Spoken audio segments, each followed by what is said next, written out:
وأزواجه وبارك وسلم صلى الله وعلى سيدنا محمد وآله وأزواجه وبارك وسلم اللهم صل على سيدنا مولانا محمد وعلى آله سيدنا مولانا محمد اللهم صل على سيدنا مولانا محمد وعلى آله سيدنا مولانا محمد صلى وسلام عليكم سلام يا حبيب الله عليكم صلاة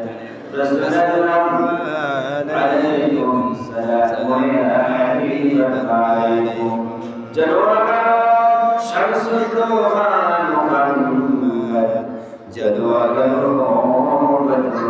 يا محمد صلاة وسلام عليكم سلام يا حبيب الله عليكم جلوك جلوة نور الهدى جلوة نور محمد مصطفى وسلام عليكم سلام يا حبيب الله عليكم بلغنا بكماله كشفت بكماله حسنت جميع إصراره صلوا على وعلي بلغنا بكماله كشفت بجماله حسنت جميع إصراره صلوا على وعلي سلموا يا مقبل صلوا على سيدنا مصطفى ماذا إلا رحمة للعالمين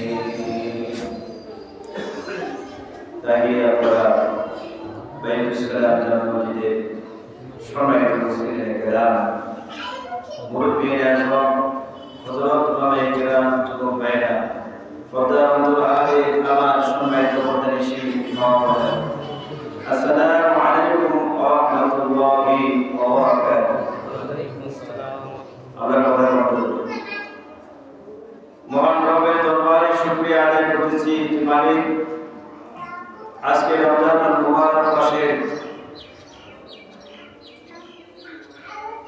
রমজানের দ্বিতীয় রোজায় প্রথম জুমা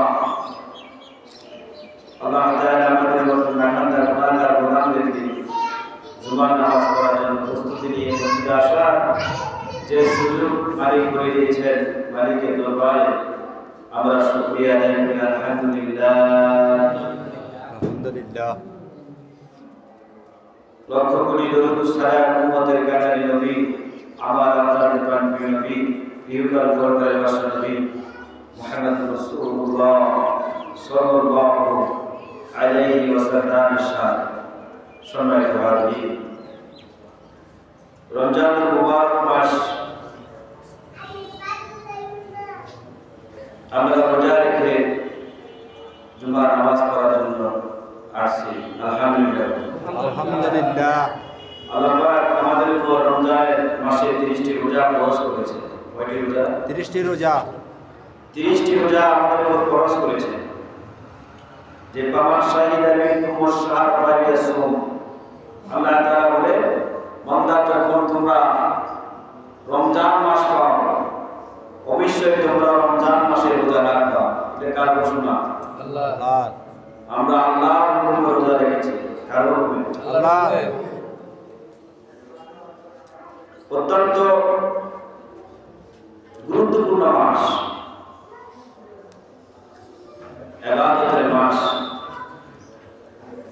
আমল বৃদ্ধি করার মাস মুসলমানদের জন্য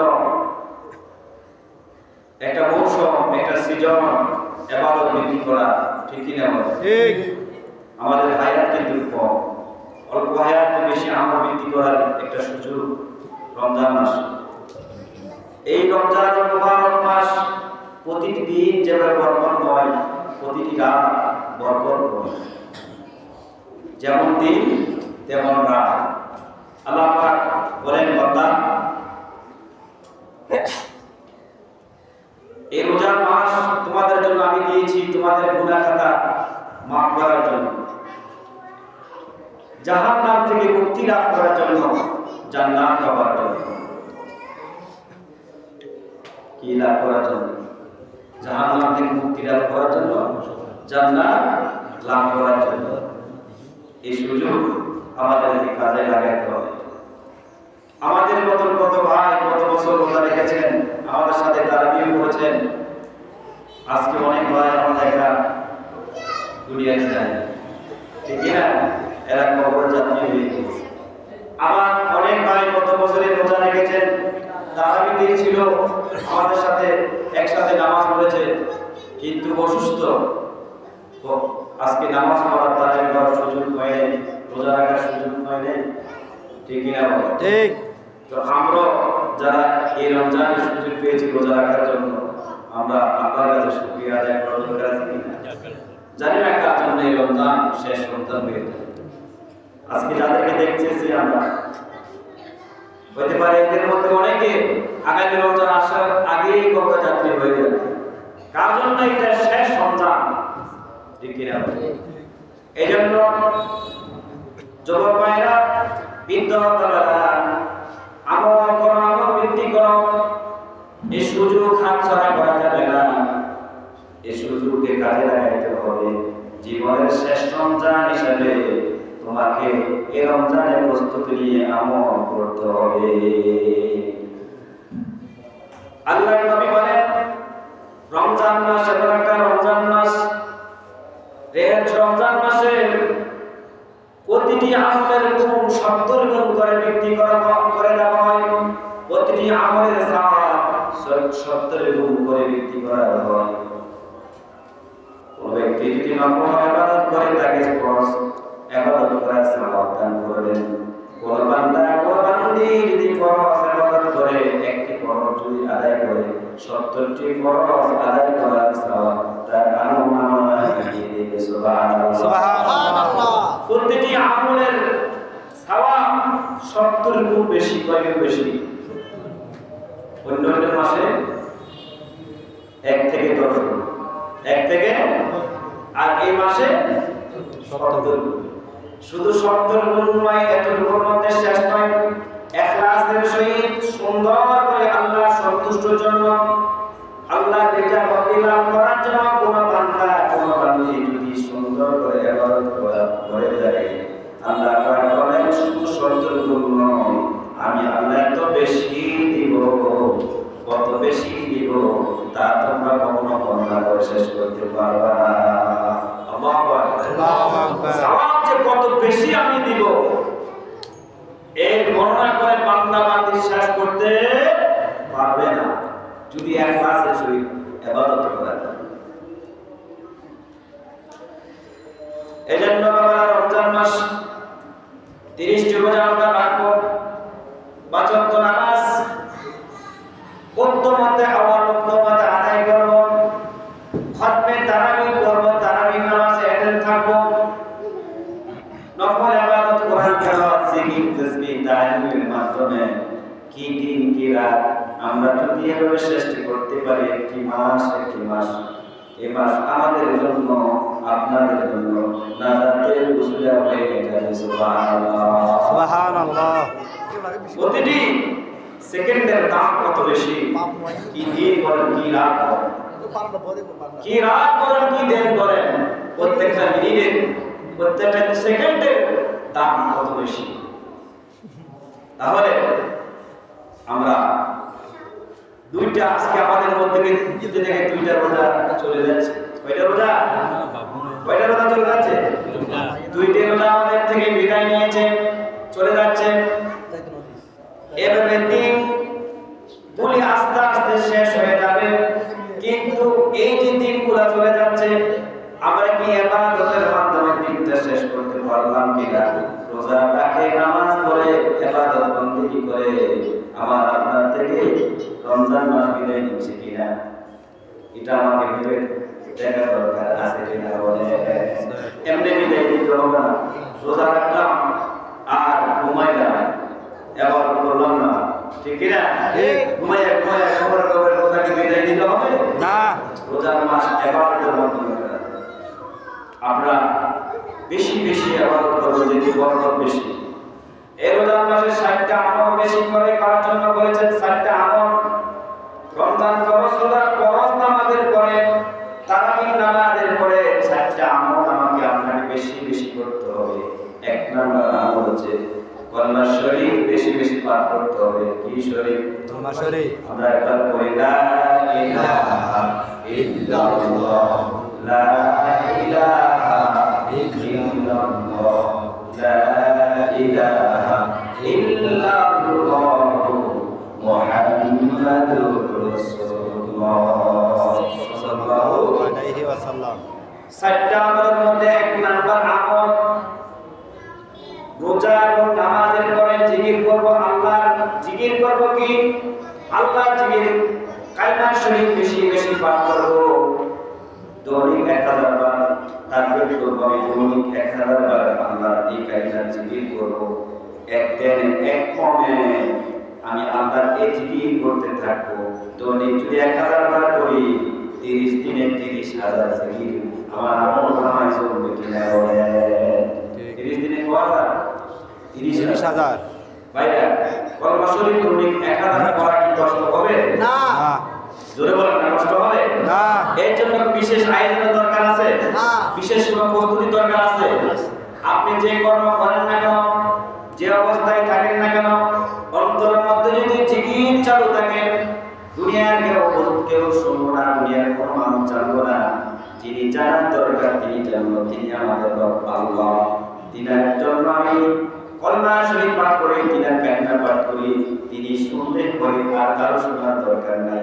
এই জন্য যখন সময় পান তখন পড়া শুরু করবেন। সময় পান বলতে সময় তো আমাদের মধ্যে নির্ধারিত করে দেওয়া আছে। আল্লাহ জিকির করার জন্য সময় করে নিতে হবে। আমার কাজের পাকে পাকে কাজও চলবে, আল্লাহ জিকিরও চলবে। অর্থাৎ আমি দুনিয়ায় কামাই করব, আখিরাতেও কামাই করব। সুবহানাল্লাহ, সুবহানাল্লাহ। যারা দুই জাহানের কামাইতে পারে, দুই জাহানের জন্য যারা কামাইতে পারে তারাই ধন্য। কিছু মানুষ আছে দুনিয়ার পূজারী। কিসের পূজারী? দুনিয়ায় কামাই করে, আখিরাতের জন্য কিছু নাই। আখিরাতের জন্য কি? আর সালাক মানুষ যারা, আল্লাহ ইমানদার, আল্লাহ প্রিয় বান্দা যারা, এরা দুনিয়ার পাকে পাকে আখিরাতও কামাই করে নিয়ে যাচ্ছে। দুনিয়ার পাশাপাশি আখিরাতও কামাই, ঠিক কি না? ঠিক।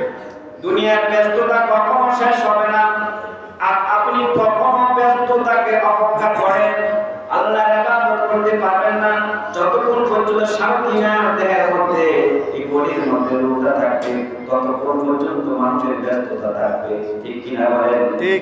অবসর করেন তখন যখন মৃত্যু আপনার হয়ে যাবে, কবর যখন আপনি চলে যাবেন তখন অবসর করেন। এর আগে মানুষ কখনো অবসর করতে পারে না, ঠিক কিনা? তো অবসর তো হতে পারবে না, কখন ইবাদত করবেন?